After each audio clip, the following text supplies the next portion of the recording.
Muito bem, eu quero compartilhar uma palavra que Deus pôs no meu coração. É um texto que acompanha a minha vida, que me marcou já há bastante tempo, e eu quero compartilhar com vocês nessa noite. Abra sua Bíblia comigo.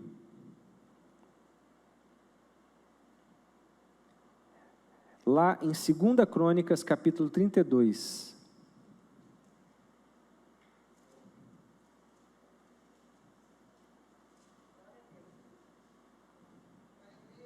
Aleluia. 2 Crônicas, porque é o segundo livro das crônicas.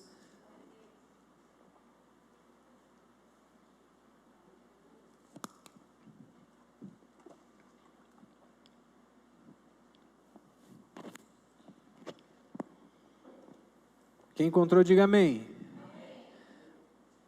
Vamos fazer um combinado aqui? Quando vocês estiverem entendendo o que eu estou falando, se vocês estiverem entendendo o que eu estou pregando, eu gostaria muito mesmo, que vocês fizessem algum barulho aí, tá bom? Pode ser um glória a Deus, um aleluia, pode ser um pode ser o que você quiser, mas dá um sinal, porque é para eu saber que você está entendendo o que eu estou pregando, para eu entender também que você está prestando atenção naquilo que está sendo falado nessa noite, amém? Combinado? Estamos combinados? Vocês vão fazer um barulho aí, pode ser um glória a Deus, um aleluia, amém? Muito bem, assim diz a santa palavra do Senhor, 2 Crônicas, capítulo 32, versículo 1, eu estou lendo na versão Almeida, século 21, tá? Depois destas coisas, e desses atos de fidelidade, Senaqueribe, rei da Assíria, invadiu Judá, e sitiou as cidades fortes, a fim de conquistá-las.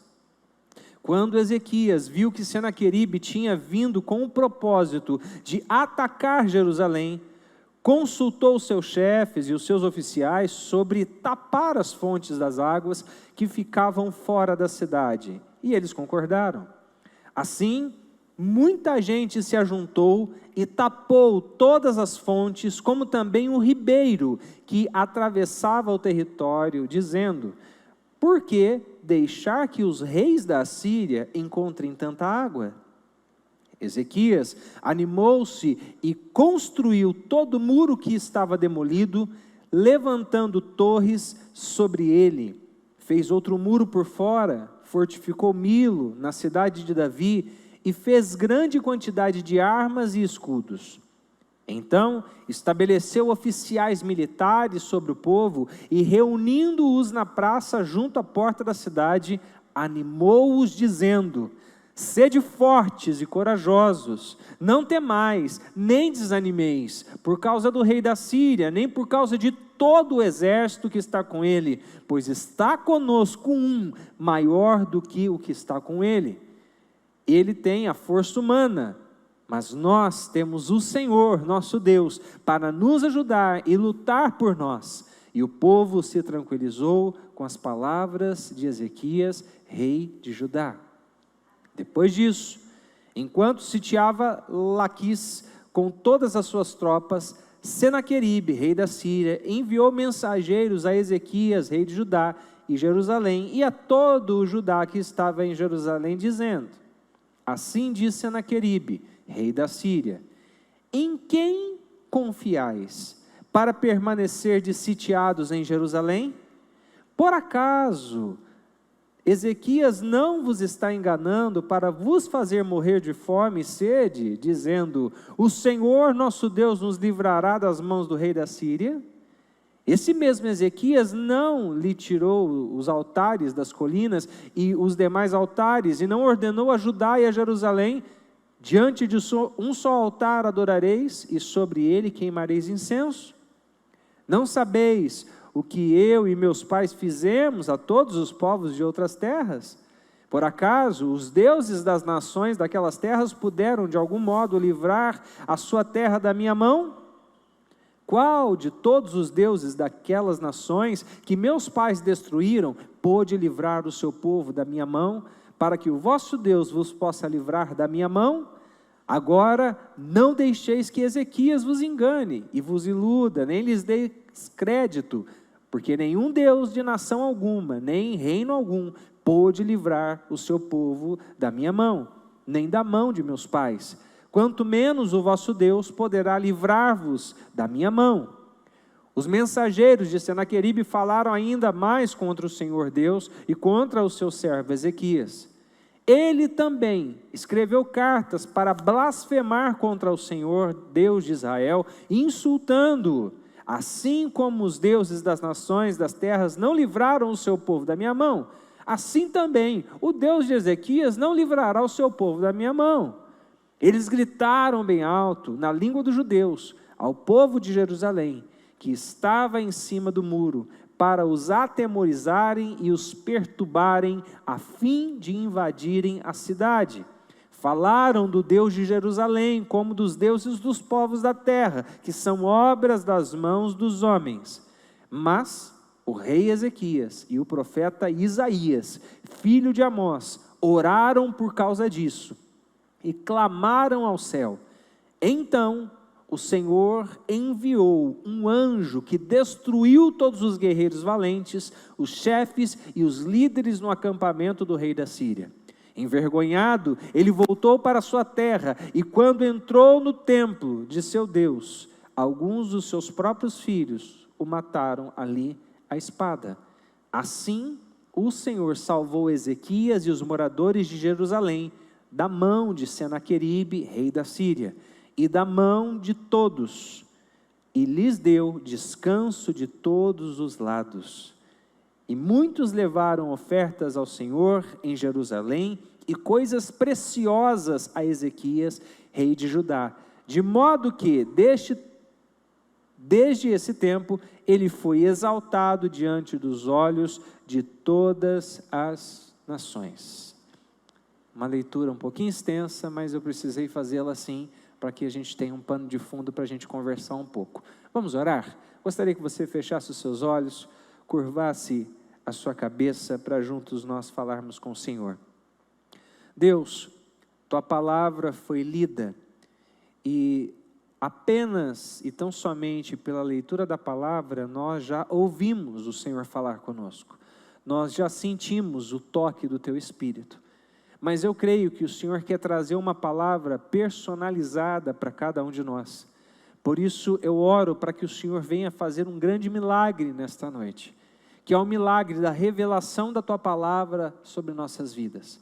Que possamos, ó Deus, compreender e, compreendendo a tua palavra, nós possamos obedecê-la, e em obedecendo a sua palavra, nós possamos te agradar, e assim possamos viver em comunhão contigo. Assim nós oramos, pedindo a tua ajuda. Fica conosco, se manifesta no nosso meio, e ao final de tudo, que o teu nome, Jesus, seja glorificado. Assim oramos, em nome de Cristo. Amém e amém. Muito bem. Amados, o pano de fundo do texto que nós acabamos de ler, ele é, no mínimo, curioso, porque Ezequias, ele era filho de nada mais, nada menos do que Acás. Você se lembra que o rei Acás, ele reinou durante 16 anos em Judá, e Acás não andou com Deus, e na sua morte, ele recebeu um epitáfio que dizia o seguinte: não fez o que era reto aos olhos do Senhor seu Deus, como Davi, seu pai. Acás, ele conquistou uma reputação ruim, por aprovar a colocação de postes ídolos, de deuses pagãos, dentro do templo de Jerusalém. Acás, ele permitiu com que o sincretismo religioso fosse se adentrando dentro do corpo do povo de Deus, e ele não anda com o Senhor, e por conta disso, ele acaba sendo reprovado por Deus e morre. E após a morte de Acás, quem assume o trono é o Ezequias, o seu filho. É ele que assume o reino, e ele reina ali durante 29 anos. Ele garoto, com 25 anos de idade, Após a morte do pai, ele assume a responsabilidade de governar Judá. E uma coisa já me salta aos olhos, porque nós costumamos repetir e replicar um ditado muito conhecido que diz assim, que o fruto nunca cai muito longe do pé da árvore. A gente fala isso para dizer que geralmente tal pai, tal filho, filho de peixinho, peixinho é. E quando o pai é gente boa, quando a mãe é gente boa, quando a família é top, ok, está tudo certo. Mas e quando o pai e a mãe não andam com Deus? E quando o pai e a mãe não são exemplos? E quando o pai e a mãe são problemas? Significa que o filho também tem que ser? Ezequias nos mostra que não. Porque mesmo tendo um pai que se afastou do Senhor, que não andou com Deus, Ezequias, ele assume o trono aos 25 anos de idade, um jovem, e ele ali implementa várias reformas. Ele derruba os postes ídolos. Primeira coisa que ele faz é abrir a casa do Senhor. Ele chama os sacerdotes e os levitas e diz a eles, se santifiquem, santifiquem o templo. Porque nós vamos retomar, nós vamos voltar a adorar o Deus vivo e verdadeiro. Ele faz grandes reformas religiosas, importantes no meio do povo de Deus. Ezequias, ele anda com Deus. E Ezequias, ele tinha algo que nós chamamos hoje de feeling. Ele tinha um olhar especial para as coisas, de modo que ele começou a perceber que o povo de Judá, eles haviam tomado aquela serpente que Moisés fez no deserto. Lembra quando teve a praga das cobras, das serpentes, que elas picavam, as pessoas morriam, e aí Deus mandou ele fazer uma serpente de ouro, e todo que olhasse para aquela imagem na época ficava ação. Aquilo foi para aquela época. E o povo, na época de Ezequias, estava queimando incenso para aquela serpente de bronze, e deram até um nome para ela. O nome dela era agora Neustã. O que ele faz? Ele quebra aquilo em pedaços, porque ele entende que o relacionamento que nós devemos exercer com Deus é um relacionamento vivo, pessoal, tete a tete, sem intermediários, sem nenhum tipo de sincretismo religioso, sem nenhum tipo de coisa que possa se interpor entre nós e Deus. Tudo que Deus quer e sempre vai querer de mim e de você é um relacionamento verdadeiro com Ele, não com a religião. Ezequias, ele restaura a adoração do povo de Deus. Ezequias foi fiel a Deus. Eu tenho certeza que hoje à noite nós temos muitos homens e mulheres fiéis ao Senhor neste lugar. Porque na verdade nós somos chamados à fidelidade. Nós somos chamados a sermos reparadores de brechas e restauradores de veredas, como diz o profeta Isaías no capítulo 58, versículo 12. Paulo, em 2 Coríntios, capítulo de número 5, versículo 18, diz que nós somos ministros da reconciliação. Eu quero falar com você hoje à noite sobre recobrar o ânimo. Então, já para te ajudar, você fez um combinado comigo, quando você estiver entendendo, você faz um barulho aí, tá bom? Dá um glória a Deus. Amém? Dá uma animada. Eu sei que está calor, mas calor é coisa boa. Entendeu? Quem está sentindo calor aqui? Muito calor. Está quente. Glória a Deus, porque você está vivo. Se você estivesse morto, você não ia sentir nada. Entendeu? Então, dê glória a Deus que você está vivo e está podendo sentir calor. Aleluia. Amém? Não que estar morto seja ruim, mas é bom viver também, né? É ou não é? Quem está aqui esperando acabar o culto para comer aquela macarronada que você sabe que está gostosa? Hã? Um monte de gente aqui, eu sei, eu estou ligado, entendeu? Então, viver é bom, e viver com Cristo é infinitamente melhor do que qualquer outro tipo de vida. Mas perceba, eu preciso que hoje à noite você comece a se comportar já no seu físico, nas suas emoções, na sua disposição interna, a se comportar como alguém que quer viver animado. Porque Deus trabalha com gente animada, Deus trabalha com gente empolgada, Deus trabalha com gente resolvida, Deus trabalha com gente, como diz em alguns lugares aí, com sangue nos olhos. Gente que está decidida a fazer a coisa para Ele.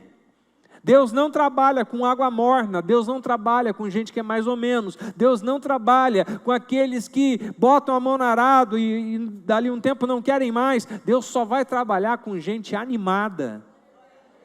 Ezequias era alguém animado e por isso ele conseguiu fazer grandes coisas. Mas olha só, que coisa interessante, né? Ezequias, filho de Acás, Acás, um rei mau, que não andou com Deus, que não viveu com Deus. Ezequias assume o trono, faz tudo certinho.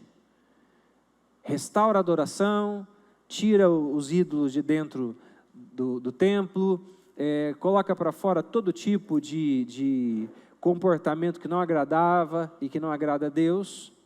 E aí, ele faz tudo que é certo. Mas mesmo fazendo tudo que é certo, o texto diz que depois dessa demonstração de fidelidade, no versículo 1, veio Senaqueribe, rei da Síria, e entrou em Judá, e acampou-se contra as cidades fortificadas e intentou apoderar-se delas. Eu preciso te dizer nessa noite, que o fato de você andar em fidelidade, o fato de você ser leal, o fato de você viver aquilo que Deus espera que você viva, de você ser obediente a Deus, o fato de você andar certo, não é uma apólice de seguro contra as investidas do mal contra você. Amém? Então, talvez você reparou as brechas que estavam na tua vida. Talvez você tenha arrumado a casa, você restaurou o seu altar, você endireitou o seu caminho, você arrumou o seu casamento, você colocou a sua vida familiar em ordem, você colocou a sua vida financeira em ordem, mas aí veio o inimigo, e se acampou à sua porta, a porta da sua casa, talvez na porta do seu trabalho, o inimigo talvez se acampou na porta do seu casamento. Talvez mesmo depois de você ter feito aquilo que é certo, o inimigo ainda assim se levantou. E o primeiro sentimento que tenta se instalar no nosso coração, quando isso acontece, é o desânimo. Porque a gente pensa, poxa vida, eu fiz tudo que é certo. Eu fiz o correto, eu fiz o que a Bíblia fala para fazer, eu obedeci a minha liderança, eu estou debaixo de uma palavra de Deus, e ainda assim o inimigo se levanta, ainda assim o inimigo vem rangendo os dentes contra mim. E isso traz desânimo. E eu preciso te dizer, querido, o desânimo é um negócio terrível.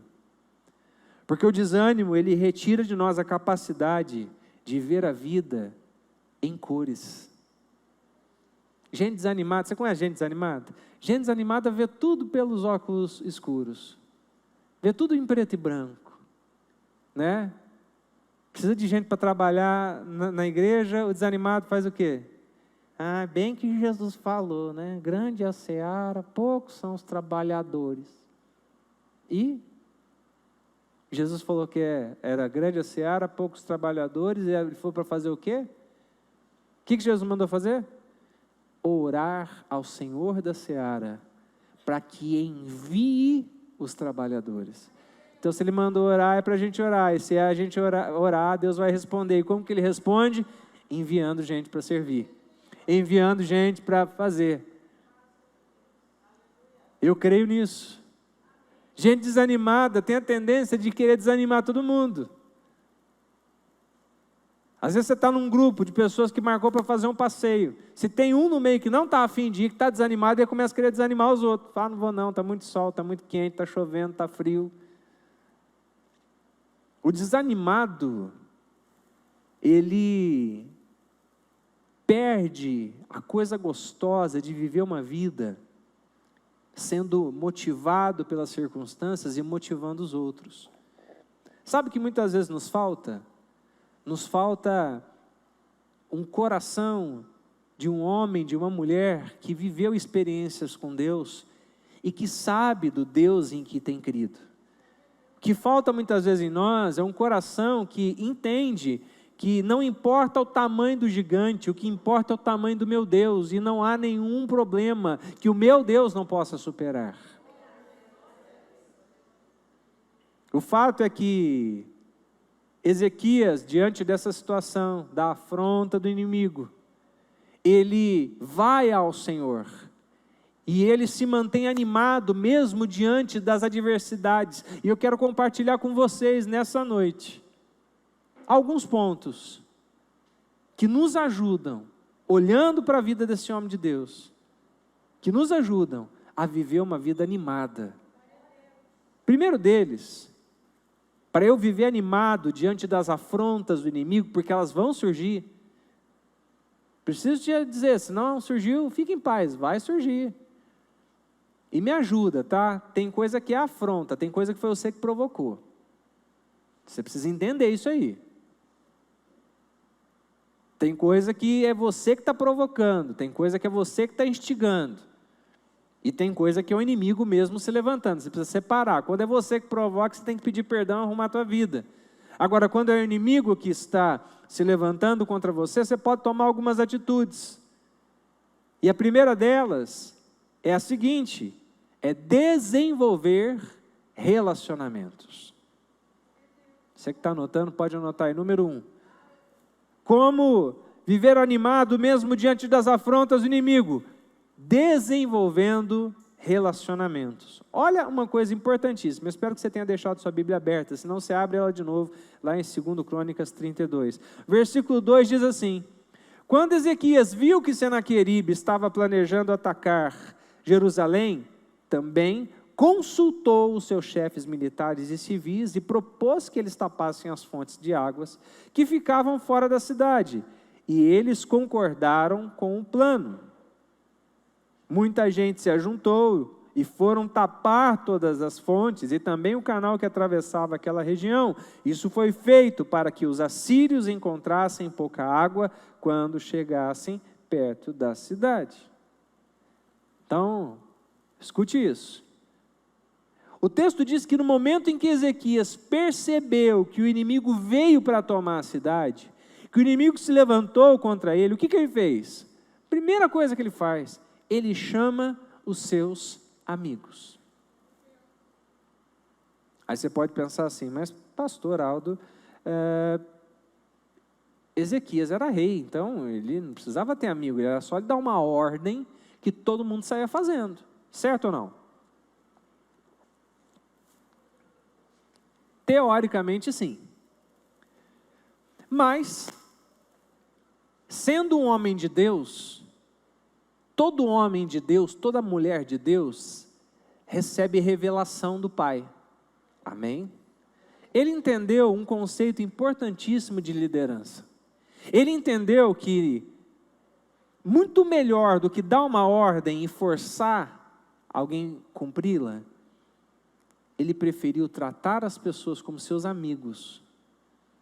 Porque foi o que ele fez, ele vai lá e consulta os seus chefes militares e civis e propõe que tapassem as fontes de águas que ficavam fora da cidade. Sabe o que acontece? Eles concordam. E aí muita gente se ajunta. E muita gente ajuda. E ele então consegue, através de relacionamentos, bons relacionamentos, resolver um dos seus grandes problemas. Eu preciso te dizer que nos momentos de maior dificuldades da sua vida, nos momentos em que o inimigo se levantar contra você, você não pode enfrentar esse levante sozinho.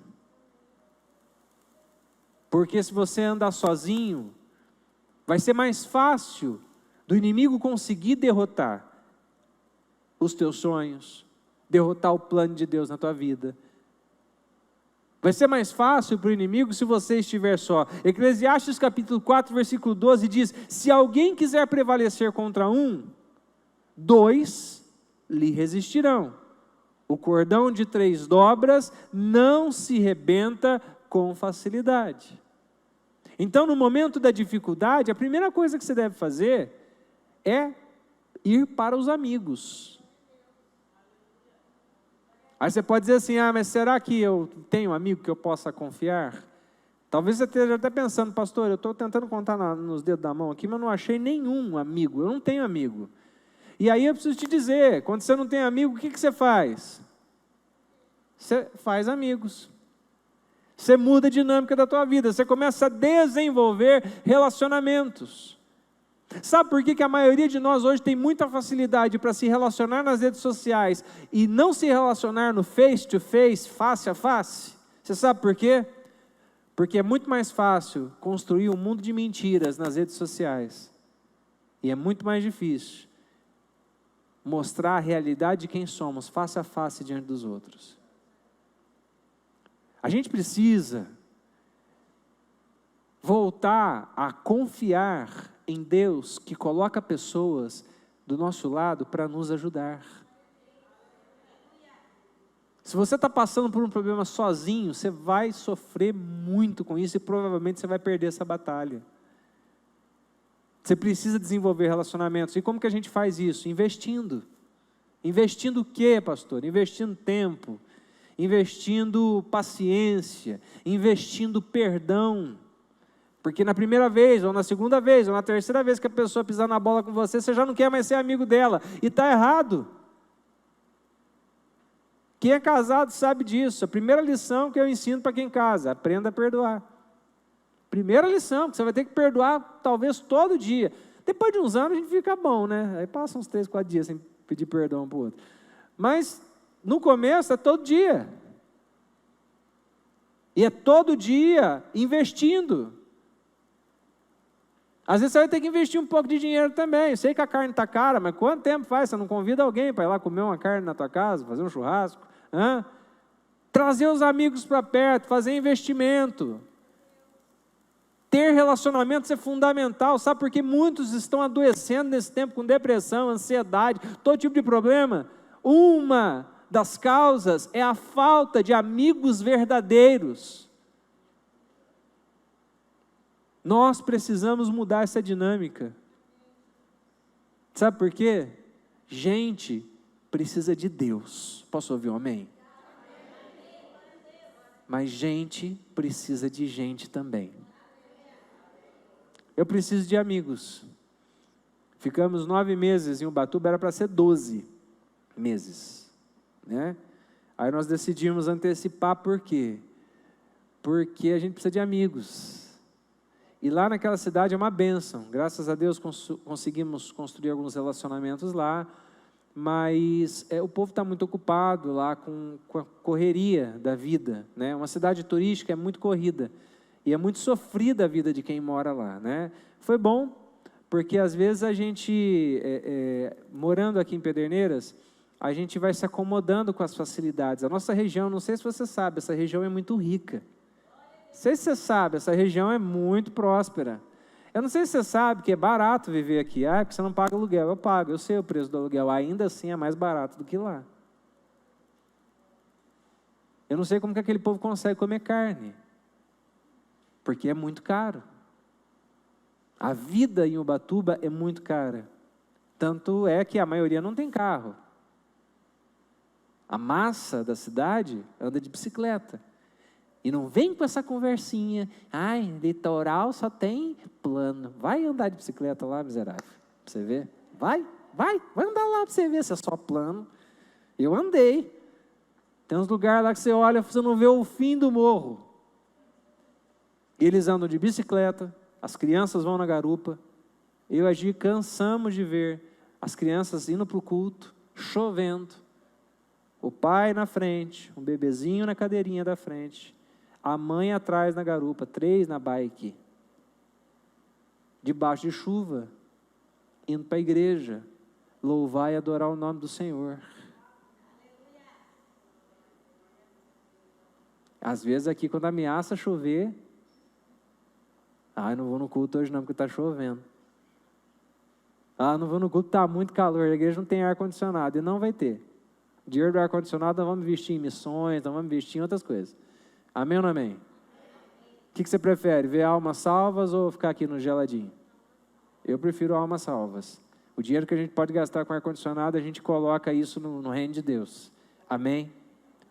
Então, gente, Vira para quem... Eu sei que às vezes tem gente que não gosta de ficar falando isso, mas eu vou fazer pouquinho. Vira para quem está perto de você e fala assim, peça ajuda.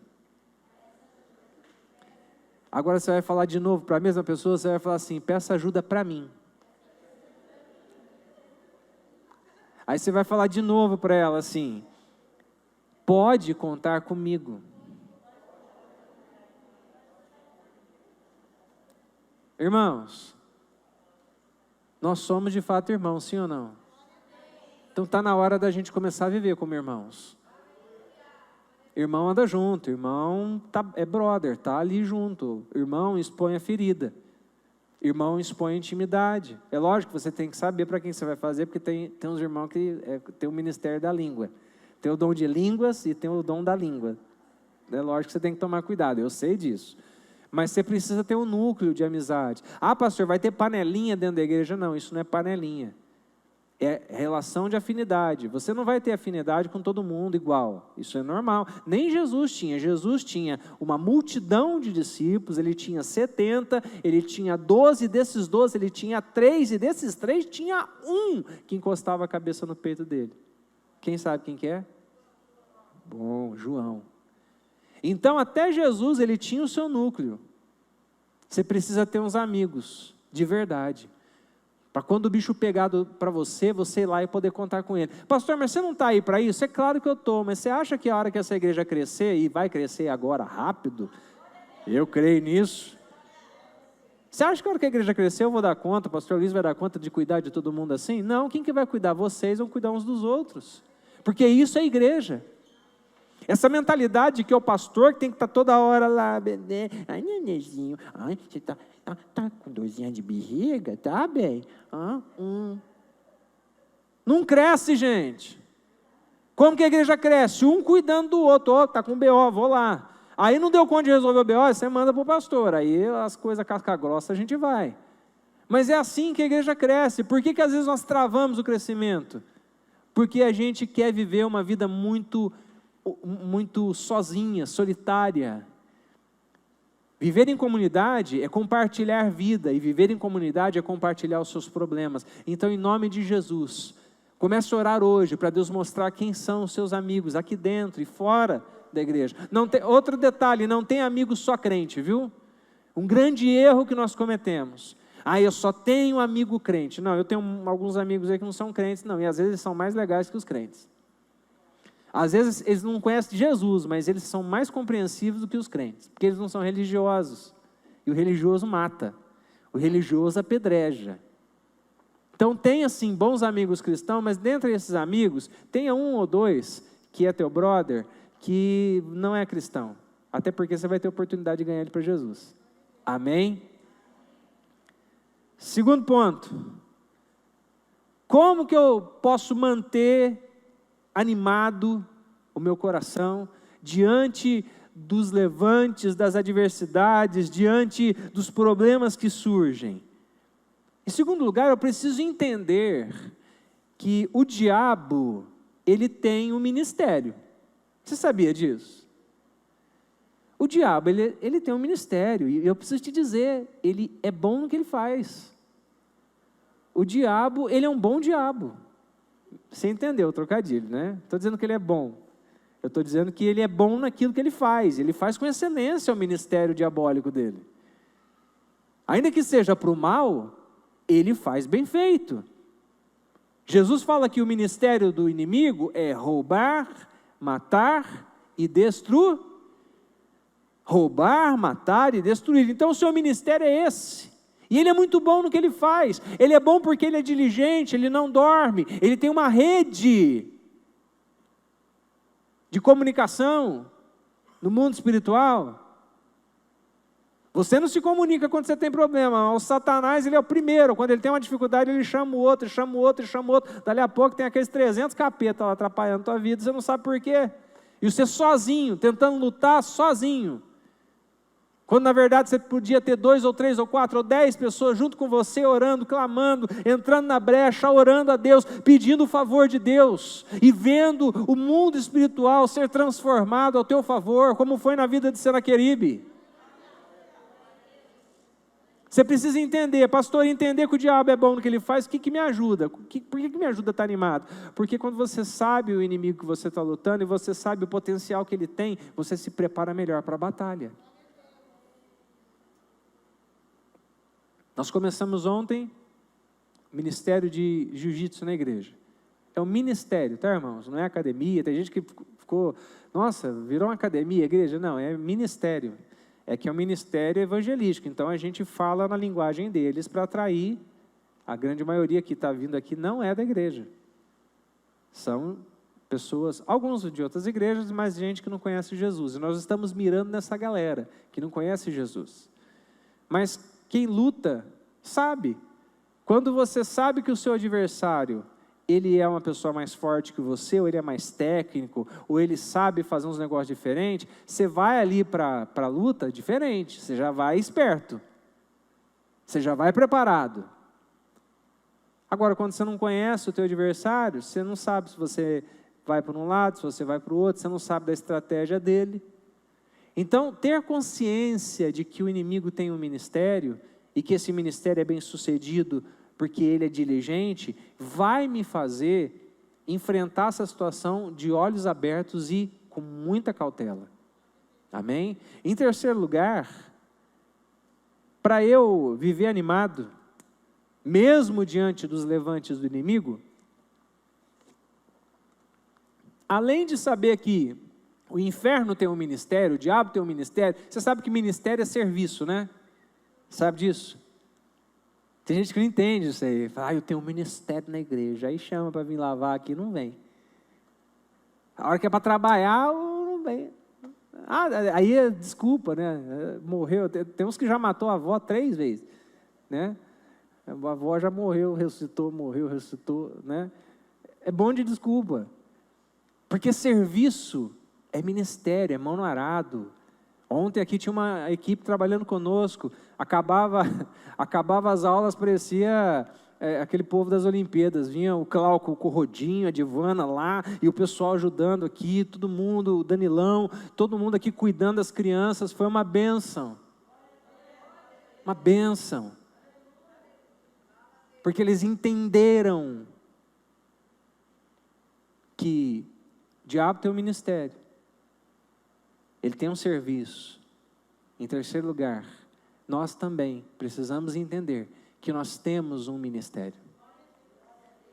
Se você quer vencer as adversidades, se você quer vencer o levante do diabo na tua vida, você precisa entender que você tem um ministério. Versículo de número 4, olha o que diz. Depois que Ezequias conversa com a galera, muita gente se ajuntou e foram tapar todas as fontes, e também o canal que atravessava aquela região. Isso foi feito para que os assírios encontrassem pouca água quando chegassem perto da cidade. Ezequias se animou e consertou as muralhas da cidade, construiu torres em cima dela e levantou outra muralha ao redor do que já existia. Também construiu defesas no aterro que havia sido feito no lado leste da cidade de Davi e mandou fazer muitas lanças e escudos. Perceba que quando as pessoas entendem que elas têm um ministério e elas se colocam à disposição para o serviço, as coisas acontecem, as coisas andam. Primeiro, muita gente se ajunta. Você acha que Ezequias não estava desanimado? Vem um rei assírio, muito forte, muito poderoso, que dominou todo mundo ao redor. Se você quiser fazer um exercício, chega lá na sua casa e dá um Google e pesquisa Israel no mapa mundi para você ver o tamanho que é Israel. É um pontinho de nada no meio do nada. Olha as nações em volta. Daquela época já era assim. Desde aquela época, Israel era um povo pequeno, mas muito forte, porque o Deus de Israel os fortalecia. Mas Ezequias, com certeza, passou por períodos de desânimo, ficou preocupado, mas note que muita gente se ajuntou e foram fazer o serviço, foram tapar as brechas. Aí o que acontece no versículo 5? O líder, Ezequias, se animou. Por que ele se animou? Por que ele se animou, gente? Porque teve gente ajudando. Se tem uma coisa que é terrível para um líder de ministério, para um pastor de igreja, ele começar algo e não ver as pessoas junto com ele.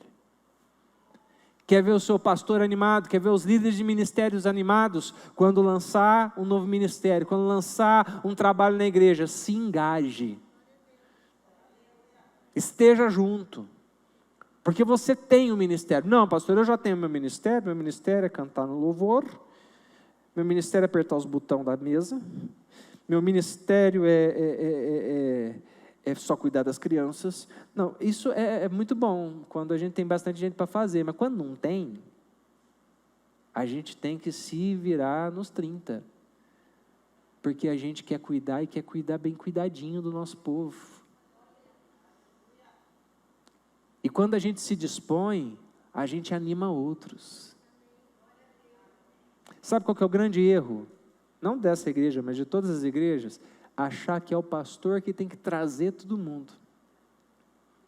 O pastor, o presidente, o pastor sênior, o titular, ele dá a visão. Ele lança a visão, ele lança as coisas. Mas o povo vem junto.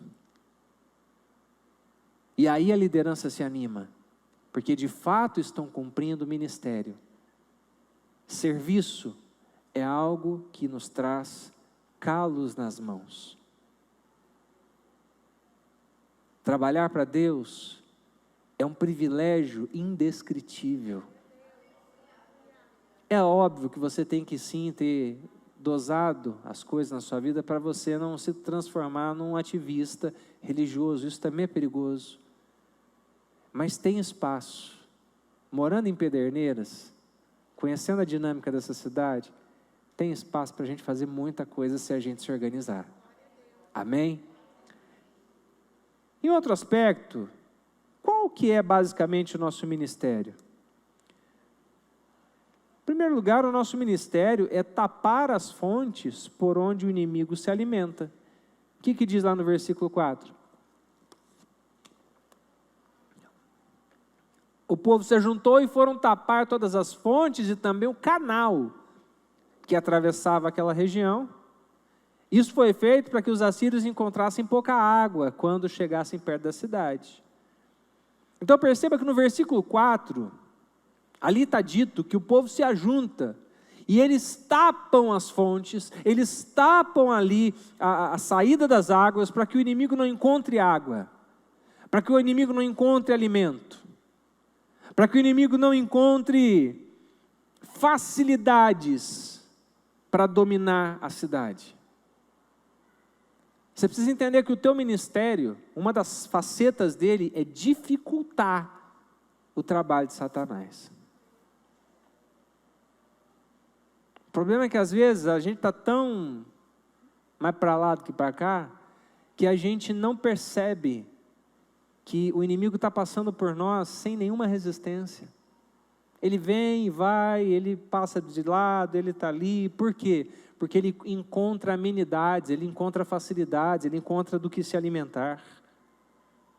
Eu e você precisamos tapar as fontes por onde o inimigo, ele se alimenta. E pastor, do que o inimigo se alimenta? O inimigo se alimenta de pecado. O inimigo ele se alimenta das obras da carne. Inveja, facção, divisão, orgias, bebedeiras, fofocas, calúnias. O diabo também se alimenta, você sabe do quê? De amargura. Hebreus capítulo de número 12, versículo 15, diz assim: tendo cuidado de que ninguém se prive da graça de Deus, e de que nenhuma raiz de amargura brotando vos perturbe, e por ela muitos se contaminem. Você sabe do que os demônios se alimentam? Os demônios se alimentam de mágoas. Mágoas. De amargura. Portanto, se você vive amargurado, amargurada, precisando liberar perdão para alguém, você sabe. O problema é que a gente é especialista em esconder essas questões. Mas lá no fundo você sabe que quando você vê aquela pessoa, você fala, ixi, não queria ver não. Vamos abrir o confessionário? Quem aqui já orou para ficar sem ver uma determinada pessoa uns 4, 5 meses? Quem? Levanta a mão assim, de levinho. Abriu o confessionário. Eu já fiz. Teve uma fase que eu falei, Deus, por favor, que eu não vejo. Não quero nem ver. Mas sabe o que aconteceu comigo? Só me fez mal. Porque quanto mais tempo passa, pior fica. Então, o melhor é sempre que tiver um problema, ir lá e resolver. Com amor, com oração. Fazer todo o possível para andar em paz com as pessoas. É essa a nossa responsabilidade como cristãos. Segundo lugar, o nosso ministério é restaurar totalmente os muros quebrados e erguer as torres de vigia. Muro quebrado fala de brecha aberta em nossa vida espiritual. É preciso fechar as brechas por onde o inimigo entra. E aí o Espírito Santo, ele é a terceira pessoa da Trindade que habita dentro de você. Se você já o aceitou, você já aceitou Jesus como seu Salvador, ele vai mostrar para você o que são essas brechas. Você sabe. Você sabe por onde o inimigo está entrando. Às vezes são coisas bobas, mas que são pecados. Você sabia que preguiça é pecado? Você sabia que procrastinação pode vir a se tornar um pecado? Tem gente que é viciada em mentira. Tem gente que mente, eu falo, mas por que mentiu? Não precisava, era só falar a verdade, está tudo certo. E a mentira, ela é viciante. Eu tenho um colega que foi viciado durante muitos anos na mentira. Tanto é que depois que ele entendeu isso, ele contava mentira e falava, não, mentira, não, isso não é verdade, eu estou mentindo. Vou falar a verdade agora. Aí ele falava. Às vezes ele retratava umas 3 vezes, porque o vício é duro. Quando vicia na mentira é igual droga. Mas você precisa descobrir onde que é a tua área. Todo mundo tem. Não adianta você fazer essa cara de anjo para mim. Você tem também. Você tem uma área vulnerável na sua vida, eu tenho, que a gente tem que ficar cuidando. A gente precisa erguer as torres de vigia, redobrar a vigilância, não andar mais por aquele caminho. Não conversar mais com aquela pessoa. Se aquela pessoa te tenta, não converse com ela. Você está me entendendo? Sim ou não? Hein? A gente precisa ser muito claro. Entendeu? Já falei. A última vez que eu vim aqui, eu contei. Ontem a gente estava assistindo luta de novo na SFT. Né? Mas acabou a luta, eu desliguei a TV. Porque senão aparece a Emanuele de novo. Está passando aquele trem de novo lá na TV. Entendeu? Se bem que tem coisa muito pior na internet, né? Mas, se o teu problema é esse, não assista. Aliás, se o teu problema é com sexo, não tem nenhuma criança que vai entender isso aqui. Se o teu problema é na área sexual, aliás, tem programação da TV aberta que você nem deveria assistir também. Está entendendo? Tem programação que não dá para assistir. E nem você não tendo problema, porque às vezes não tem problema e passa a ter por causa de umas porcarias dessas. Você precisa descobrir qual que é a tua área vulnerável e ser muito honesto com você. Sabe por que muitos caem? Caem porque não são honestos consigo mesmo. Entendeu? Olha, eu tenho problema nessa área, meu. E aí? Sou pior do que o outro? Claro que não. Eu só preciso tratar. Eu preciso de ajuda. Então, o nosso ministério é fechar as brechas. É se proteger. É proteger as pessoas que estão ao seu redor. De repente você tem um filho, você está vendo aquele filho caindo no mesmo erro sempre. Senta com ele, conversa. Discipule seu filho. De repente é o seu cônjuge. Senta com ele, conversa com ele ou com ela. O discipulado ele é exercido em vários aspectos. Amém? A gente precisa aprender a vigiar. Todo dia, para não cair. Paulo diz assim, aquele que pensa estar em pé, cuide para que não. É um perigo quando a gente acha que está muito forte. É um perigo. A gente tem que entender das nossas vulnerabilidades. E só cai quem é desonesto consigo mesmo. Eu vou além. Se você tiver bons amigos, a chance de você cair é muito pequena. Porque teus amigos vão te ajudar. Teus amigos vão te dar bons conselhos. E seja bom amigo, viu, cabeção, viu, cabeçona? Bom amigo fala a verdade, não fica só, é verdade, bem, não, tá certo, isso mesmo. Não, isso não é amigo, isso é crocodilagem. Amigo que é amigo fala a verdade, fala, não, mano, você está com bafo. Amigo fala que você está com caroço de feijão enroscado no dente. Amigo fala, com amor, mas fala. Se os teus amigos não têm liberdade para chegar em você e de repente mostrar algo que você não está vendo, eles não são teus amigos. Ou se eles não fazem por comodidade, eles também não são seus amigos. Os melhores amigos são aqueles que chamam a atenção. Esses dias eu conversando com um amigo aqui da igreja, eu tenho amigos aqui, vocês são meus amigos, amém? E aí o amigo fez uma brincadeira comigo, ele me pegou num dia que eu estava com a avó atrás do toco. Você já ficou com a avó atrás do toco? Hã? Ou é só eu que fico? Eu estava com a avó atrás do toco aquele dia, porque vocês não têm a noção da luta, a batalha espiritual que foi desde a compra do tatame para começar o ministério de jiu-jitsu na igreja. Vocês não têm noção. Eu estava com a avó atrás do toco aquele dia, o amigo fez uma brincadeira comigo, mas eu dei-lhe uma chinelada, mas daquela, sabe, de pai, com amor, mas ele mandou um áudio, mandou eu escutar, e eu falei, eu nem vou escutar esse áudio, nem vou ouvir. Ele deve estar por aí. Nem vou ouvir, você precisa criar vergonha. Você vai orar, entendeu? Você vai para o culto de oração, e você vai buscar a Deus, você vai se consagrar, porque esse ministério vai acontecer, vai sair. E ele escrevia para mim, ouça o áudio. No fim ele escrevia assim, por favor, ouça o áudio. Era uma piada que ele estava, uma brincadeira comigo. Aí ele falou, nossa, você é bravo mesmo. Eu falei, eu sou bravo, mas sou amigo. Os meus melhores amigos, eu já discuti feio com eles.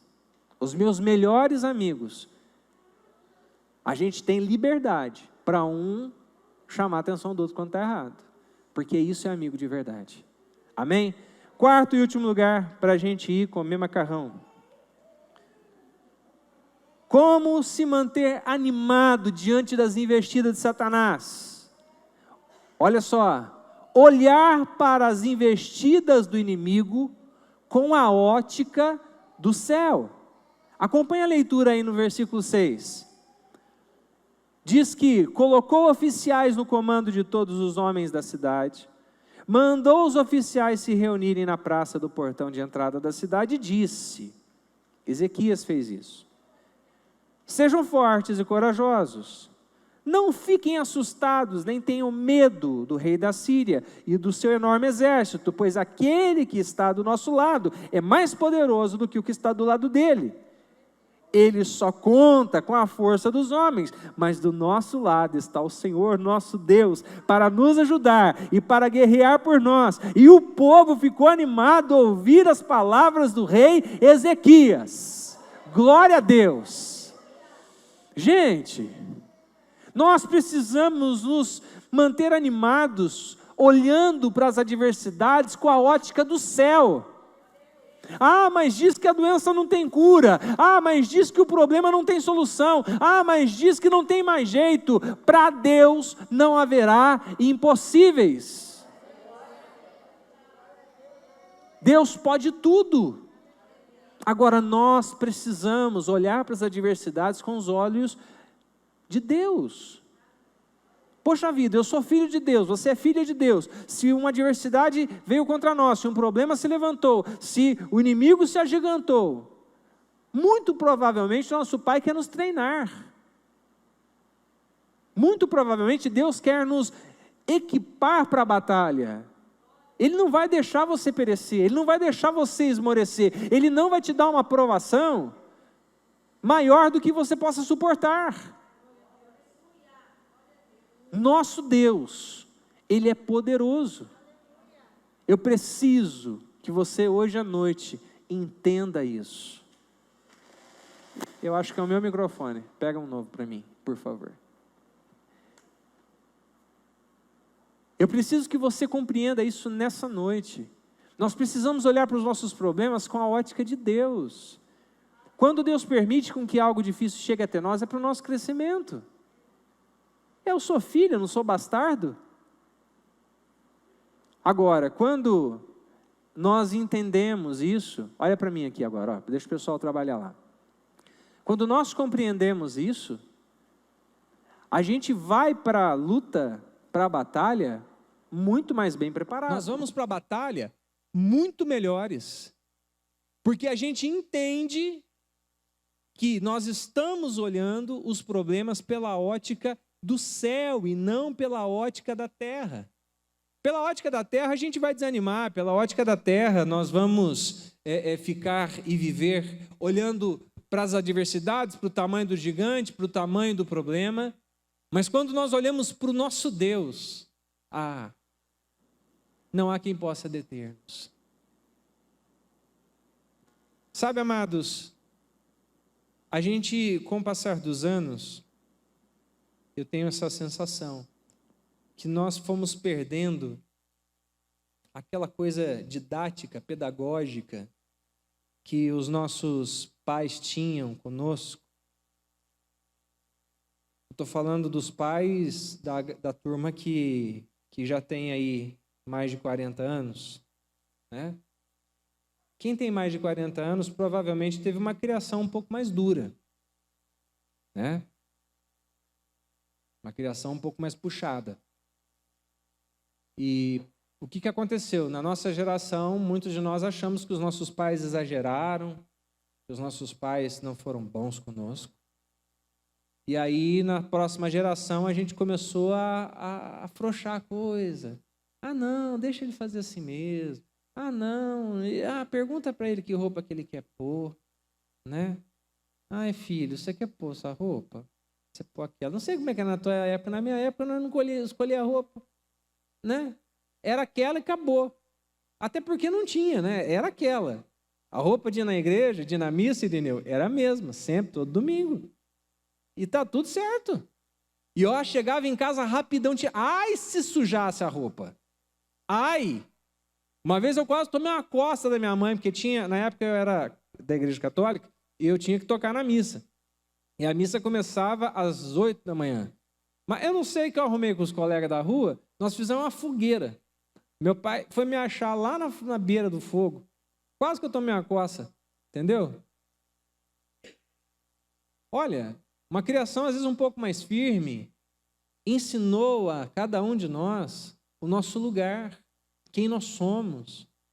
E quando a gente vai, por exemplo, para a luta, para a arte marcial, às vezes o pessoal, quem viu pela primeira vez as aulas ontem, tiveram assim um vislumbre do que vai ser muito legal.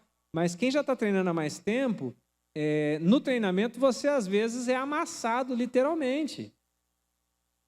A primeira coisa que o Eric fez, na hora que deu um intervalinho ali, nem esperou acabar a aula, ele já montuou em cima de mim, ele estava doido para me amassar. Por quê? Ele quer me ensinar. E às vezes Deus faz isso conosco, Ele nos amassa. E quem está ali debaixo, nos 100 quilos, é uma posição que o peito do oponente está sobre você, o ombro dele está na sua cara, e às vezes a cabeça está empurrando o seu queixo. Dói. E você tem que sair dali.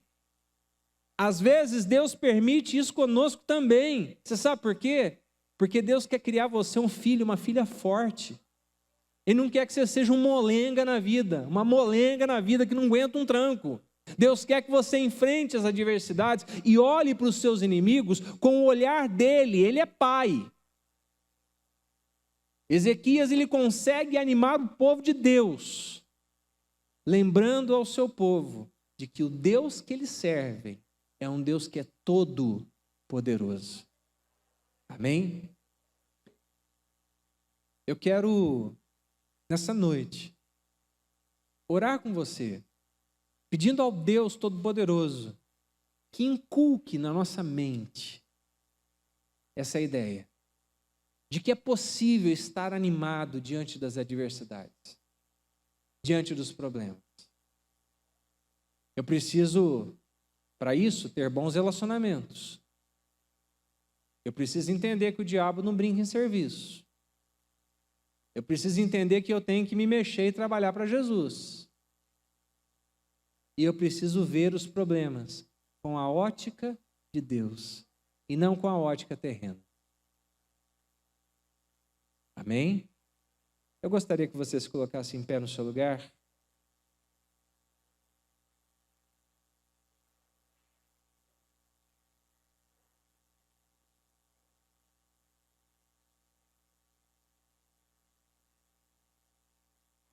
eu quero orar com você. Você que ouviu essa palavra que hoje à noite está dizendo, eu preciso recobrar o ânimo. Eu preciso voltar ao primeiro amor, eu preciso voltar às primeiras obras, eu preciso voltar a servir a Jesus sem reservas. Não sei se você se lembra quando você se converteu, quando você começou a trabalhar para Jesus. Eu não sei como é que foi você, eu sei como foi comigo. Eu não saía da igreja, irmãos. Foi uma época que eu era garoto, adolescente. E eu tinha muito prazer em estar ali. Não por causa da igreja. A igreja eu sempre soube que é um punhado de parede. Mas estar ali servindo, abençoando pessoas, cuidando de pessoas. E a gente não media esforços. Quantas vezes chegava da faculdade tarde, depois da meia-noite, eu ia para a igreja. Porque tinham coisas para fazer. Tinha bateria para montar, tinha instrumento para afinar, tinha coisas para limpar. E a gente sempre fez isso com muita alegria. E de repente eu creio que você também já fez, mas você perdeu em algum lugar da história a alegria, a motivação de estar fazendo as coisas para Jesus. Eu quero, em nome de Jesus, orar com você nessa noite. Eu não vou te chamar à frente por conta do distanciamento. Mas aí no seu lugar eu gostaria que você orasse comigo. Enquanto isso o Ministério de Música vai chegar, eles vão se preparar, nós vamos adorar a Deus com mais uma canção e encerraremos. Mas eu quero orar com você, pedindo que o Pai, Ele toque no teu coração. Ele te anime. Amém? Quero deixar aqui uma orientação. Se você tem algum problema de saúde e não pode ficar em pé, pode se sentar, tá bom? Não precisa ficar em pé. Se você precisar se sentar, fique à vontade, tá bom? Nós sabemos que temos alguns irmãos com problema no joelho, fiquem à vontade. Eu quero orar com você, fecha os teus olhos aí no seu lugar. Ó Deus, em nome de Jesus, nós te bendizemos e te adoramos pela palavra que o Senhor nos deu nessa noite. Pai, tudo ao nosso redor tenta nos desanimar. A pandemia tentou nos parar, os problemas que se levantam tentaram nos parar. Mas o Senhor tem nos permitido caminhar olhando para o alvo, que é Jesus. Mas para isso acontecer, Pai, nós precisamos também que a Tua graça venha sobre nós, que a Tua unção seja sobre nós. Que o Senhor venha então nessa noite, ó Deus, animar a nossa vida, nos lembrando das Tuas palavras, nos lembrando das Suas promessas, nos lembrando que Tu és o Deus, Criador do céu e da terra, de tudo que neles há. Inclusive, o Senhor criou a nossa vida, e a nossa vida foi criada para o Teu louvor, para o Teu serviço, então nos usa. Nos dê o prazer de nos gastarmos na Tua obra, de sermos como velas que enquanto vão iluminando aqueles que estão ao seu redor, vão se gastando também, porque assim é a vida dos Teus filhos. Nos ajuda, Deus, porque é chegado um tempo que não há mais tempo para brincar.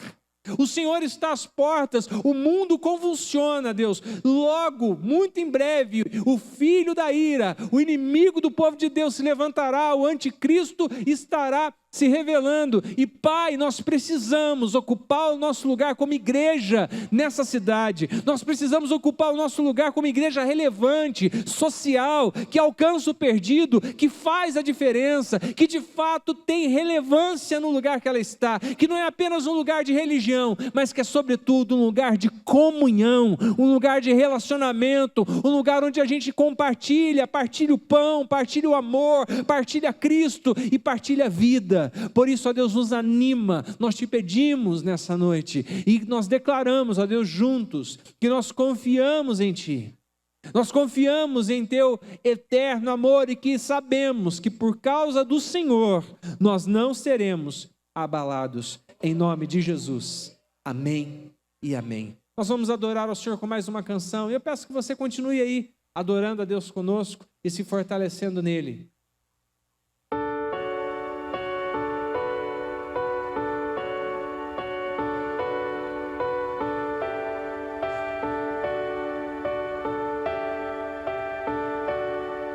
Confiando em nosso Deus, em seu eterno amor, não seremos abalados, não seremos abalados, não seremos abalados.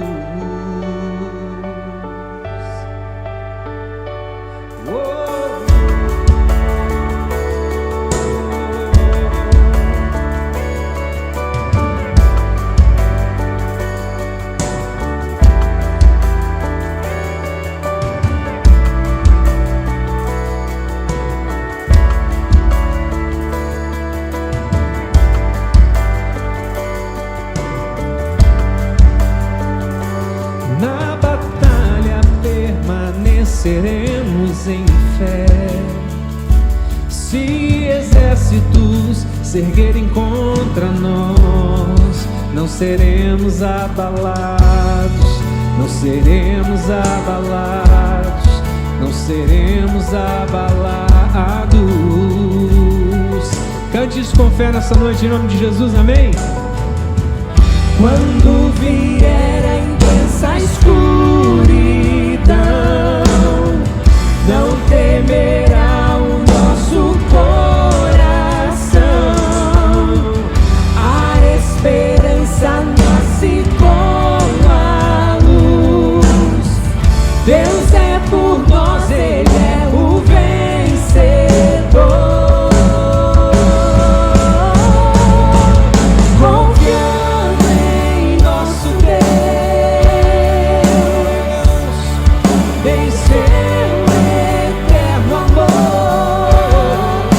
Seremos abalados, não seremos abalados, não seremos abalados.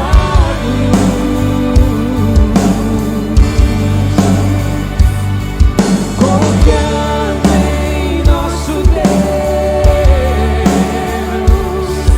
em seu eterno amor, não seremos abalados, não seremos não seremos abalados.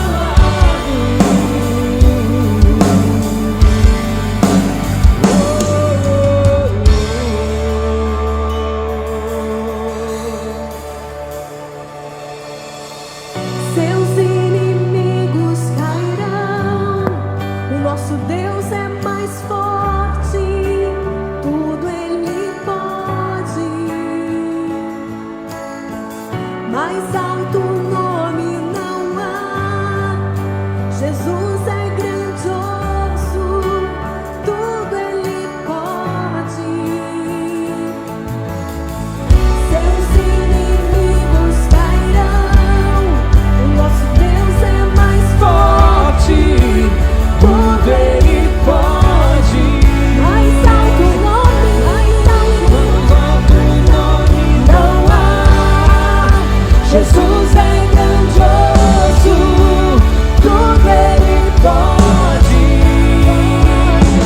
Confiando em nosso Deus, em seu eterno amor, não seremos abalados, não seremos abalados, não seremos abalados. Confiando em Ti, Jesus, confiando em nosso Deus, em seu eterno amor, não seremos abalados, não seremos abalados, não seremos abalados.